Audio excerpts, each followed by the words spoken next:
progresividad está establecido en la Constitución, pero yo creo que la dificultad ahí la tenemos en que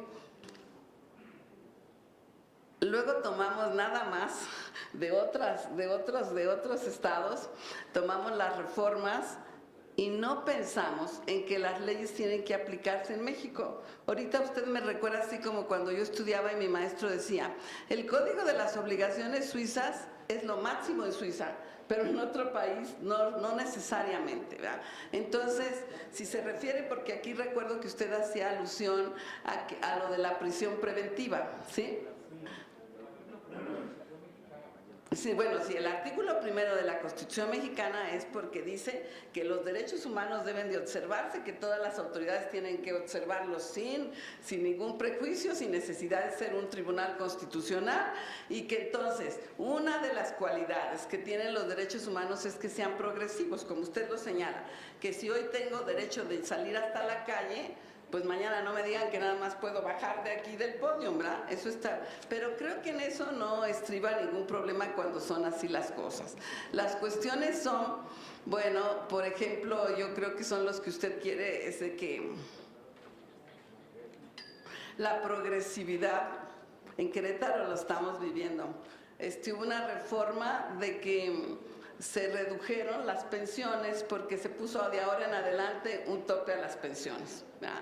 Y entonces se ha estado combatiendo por todos los trabajadores del Estado, bueno, por varios que ya se van a colocar en la situación y que ahora en lugar de recibir la pensión que antes les daba la ley, ¿sí?, ahora van a recibir menos.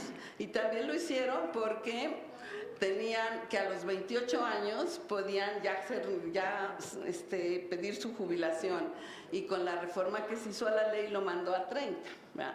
Al inicio los tribunales federales estuvieron negando los amparos con base en que, bueno, pues sí estaba ese derecho, pero todavía no lo adquiría, es decir, como no había completado sus 28 años, no estaba en el supuesto de ya tenerlo adquirido, ¿verdad? Yo también tuve que ir al amparo por eso, pero yo ya tenía mis 28 años en exceso, entonces yo sí gané el amparo. Pero les platico que ya a últimas fechas ya van 4 amparos que se resuelven en el sentido que usted necesita escuchar, que sí, puede que sí se violentaron los derechos humanos y que todas las personas que estaban con la vigencia de la ley anterior de 28 años debiera de respetárseles los 28 años. Entonces, como en todo esto del derecho, pues siempre hay argumentos para un lado o para el otro, y ahí tenemos la prueba. Aquí yo creo que se trata en cada caso de ponderar cómo es, ¿verdad? ¿Cómo están las cosas? Por ejemplo, si usted veía las primeras, o ustedes todos los que están aquí, veían la primera sentencia, pues esa se basaba en que el Estado lo estaba haciendo porque no tenía suficientes recursos para seguir respondiendo a esa prestación que fue pactada y que hoy no hay dinero suficientes. Actualmente las nuevas sentencias están yendo lisa y llanamente por lo que usted nos señala. Bueno, eso estaba pactado, tendrían que haber hecho un fondo de reserva, tendrían que tener lo necesario, pero el problema ahí vamos a tener que si fuera cierto que el Estado no va a tener dinero, pues nos vamos a estar en un problema a la hora de ejecuciones. Entonces, ahí yo creo que siempre los tribunales también tienen que ponderar y ver toda esa situación que rodea un hecho. Yo creo que mi punto es que desde los que siempre uno debe ver los hechos, ¿sí? Y los trae uno aquí en la cabeza siempre como juzgador, y ves hasta por sentido común y con todo tu aprendizaje que tienes por dónde te vas a ir.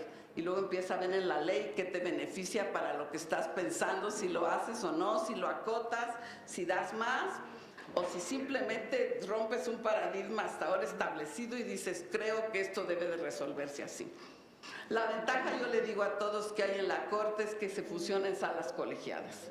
Y pues ahí sí, como todo mundo sabemos, como decía mi abuela de siempre, 2 cabezas piensan más que una, y ahí 5 cabezas piensan más. Yo creo que lo que se trata es de la visión con la que se vean las cosas.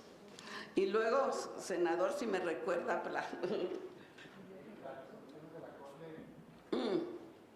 si deben ser vinculantes. Pues,